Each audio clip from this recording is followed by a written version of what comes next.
This short video is intended to help you understand how to access your IDA savings and match funds when you're ready to do so. The first step is to verify that you're eligible to withdraw the match funds. Likely you'll have done this with your home buying specialist by ensuring that you've completed all the program requirements. Eligible uses for IDA funds include the earnest money deposit, home inspections of any type, including sewer scope, radon tests, lead tests, etc., and or your closing deposit. This includes the closing costs and down payment that you'll pay at the closing of the house. IDA funds, unfortunately, cannot be used for home repairs or home appraisals. We request 3 business days notice for an IDA match funds request. Industry standard for the earnest money deposit is 3 days after your offer has been accepted. So in the case that you want to use your IDA funds for your earnest money deposit, you are able to do so if you let us know as soon as you have your offer accepted. Otherwise, funds can always be used at the closing deposit. Of course, we'll need some documentation from you to be able to match your funds. The first thing we'll need is going to be your copy of your sales contract. And you can send this to me, or you can have your realtor send it to me.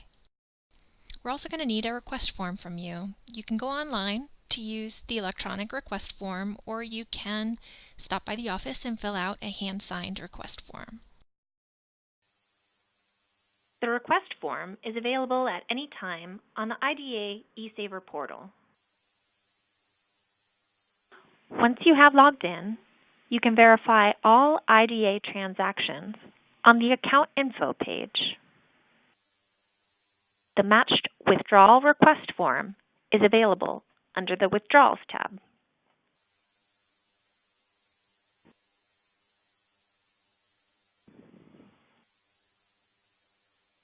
The request form asks you for information about your home closing.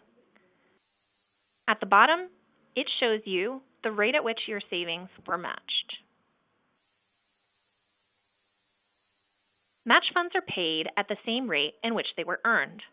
So for every dollar you contribute to an eligible cost for your home closing, PHC matches your contribution at the match rate.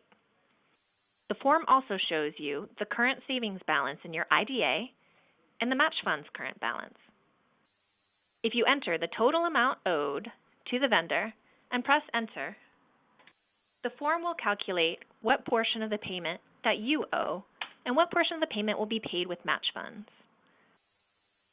If this is your closing deposit, the total amount owed will be the sum of your participant balance and the match fund balance.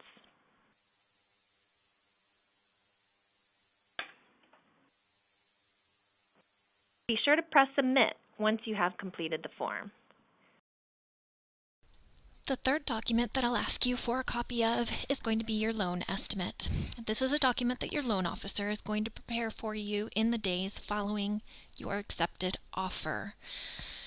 If you prefer, you can put me in touch with your loan officer via email, and your loan officer should be able to send me that document directly. If you are using your IDA funds to pay for any sort of inspection, there's one last piece of documentation that I'll need from you, and that's going to be an invoice for the services. If you are using an inspector from our preferred list, then they work with us all the time and they're very familiar with our timing on the payment. We cut checks once a week, and it's only after I receive the invoice that I can submit a check request.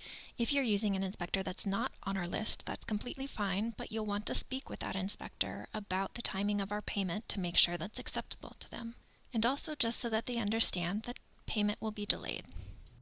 We do not need an invoice for earnest money deposits or for closing deposits. We also wire the money directly to the escrow company for earnest money deposits and for closing deposits. So there's not a delay in payment like there is with the home inspections, sewer scopes, radon tests, etc. For all requests, once we have your sales contract, request form, good faith estimate, and invoice if necessary, you should go to the bank that houses your IDA to withdraw your portion of the payment, which you know from the match request form.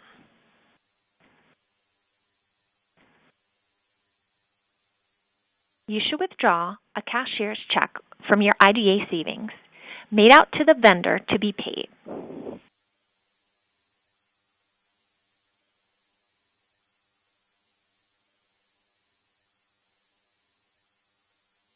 If you are making an earnest deposit or a closing deposit, this vendor is the title company. Otherwise, it is the inspector who produces the invoice. You must then send a copy of your cashier's check to the IDA administrator. This can be a scan, a fax, or even a photo of the check made out to the third party. You are then responsible for delivering your portion of the payment to the third party being paid. The IDA administrator will make sure that the IDA match funds make it to the third party on time. You are then responsible for delivering your portion of the payment to the third party vendor. Also, don't forget, please pay it forward by assisting the IDA initiative in filling out the exit survey you will be sent at the time of your home closing. This helps the IDA initiative and PHC to continue to fund and to improve the IDA program for your fellow Oregonians. Thanks. And please contact IDA at portlandhousingcenter.org with any questions, or call 503-797-4016.